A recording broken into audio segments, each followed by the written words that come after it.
In this video, I will discuss how to create a network diagram for an enterprise. A network diagram can consist of routers, access points, switches, modems, internet connections, firewalls, servers, data stores, user devices, and connections among different components. A small network, such as a home network, can have only few devices from the list, and a large network, such as an enterprise network, can have all of the devices from the list.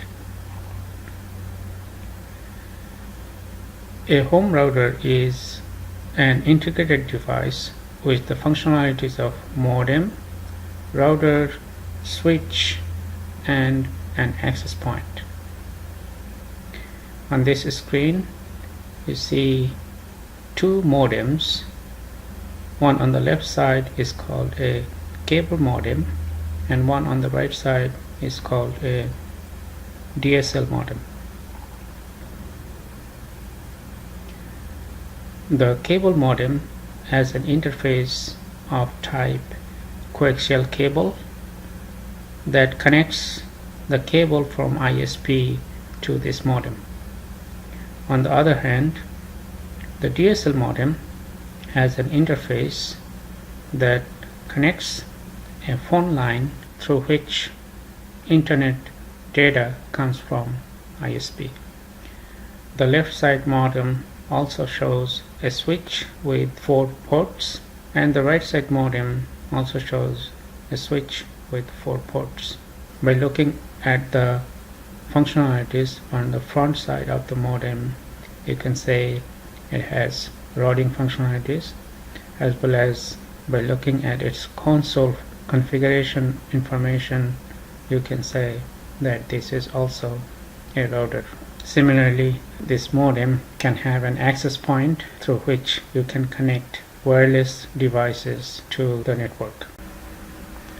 The diagram on this screen represents my home network without showing all of the end user devices such as smart TV and other smartphones that are connected to the network. A cable modem, a router, a switch, and an access point are integrated into one physical device. Some of the devices are wirelessly connected to the network, and some other devices are connected to the network by using Ethernet cables. There is a cable type connection coming from the ISP into the cable modem.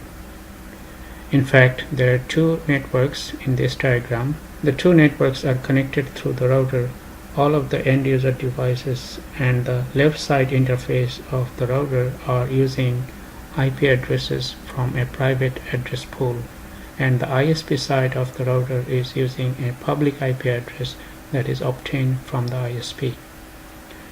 For all of the end user devices, the router's left side interface's IP address is the default gateway address. You can find out your public IP address by simply going to the Google web page and then by typing what is my public IP. It will show your public IP address information.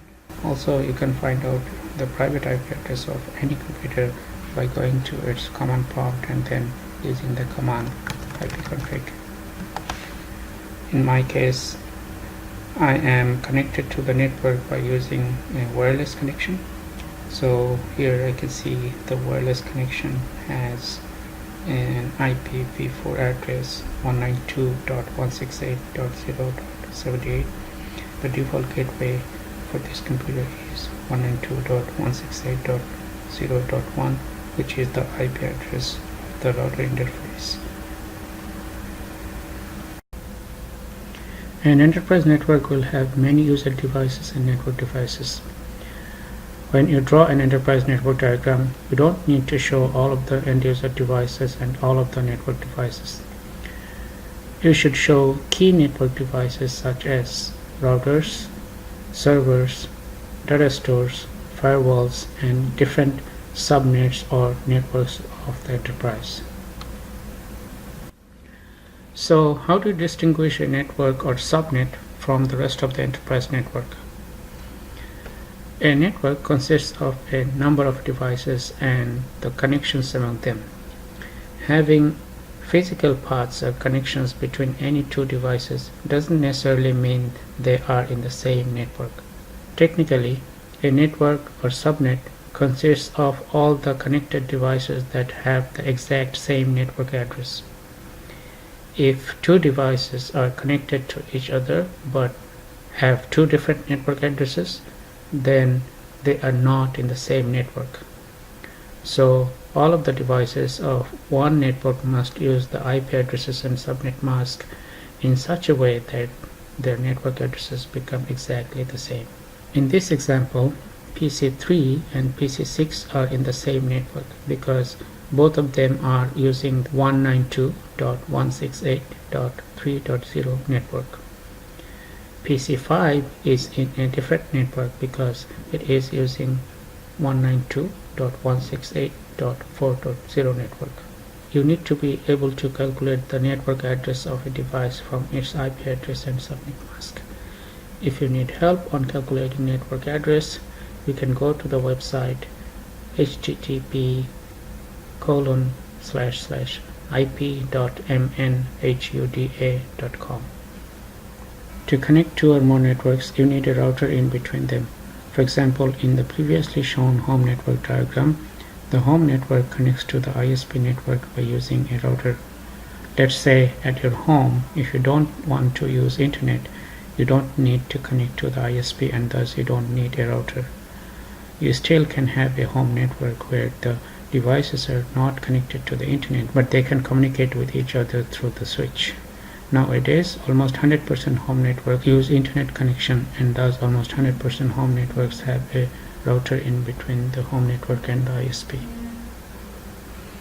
From the network address perspective, an enterprise can have many networks or subnets. The key steps in drawing the network diagram are: identify networks or subnets, identify connection mechanisms among different networks or subnets, identify servers, data stores, firewalls, and any other special purpose device. If the enterprise has different sites or buildings, then most likely they will use different networks. Also, inside a building, there can be multiple networks based on floors or departments. For example, the TRSM building might have different networks at different floors. Also, the wireless network is usually a different network or subnet than the wired network.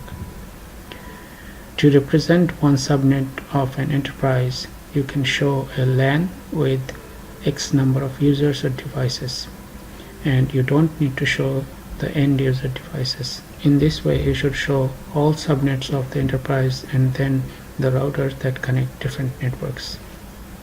To represent one subnet of an enterprise, you can show a LAN with X number of users or devices, and you don't need to show all the end user devices. In this way, you should show all subnets of the enterprise and then the routers that connect different networks. If two sides of an enterprise network are far away, then the connections between them should be a one connection or through internet using VPN. Alternately, to represent a subnet, you can show a switch and few connected devices. It is important to label a subnet with necessary information. An enterprise network will have an area where all the publicly accessible servers such as web servers, mail servers, and DNS servers are put. Any other area of an enterprise network is usually a private network, that is, no access from the internet in that private network. Security mechanisms should use firewall to implement different access control to the DMZ and the private network. Note that the diagram used in this slide is a simple diagram and not showing the details of the DMZ and the private network. The private network of an enterprise can consist of many networks or subnets. Most of the network designers follow a hierarchical network architecture when designing an enterprise network. In such design, some of the key devices' main function is to provide high bandwidth connections among different sites or campuses or buildings. and these devices are called to be in the core layer of the hierarchy. Some other devices' main function is to provide redundant connections among different segments of the whole network, and these devices are called to be in the distribution layer of the hierarchy. The devices that connect end-user devices to the network are called to be in the access layer of the hierarchy. So your network diagram is likely to have core layer routers or switches, distribution layer routers or switches, and access layer switches.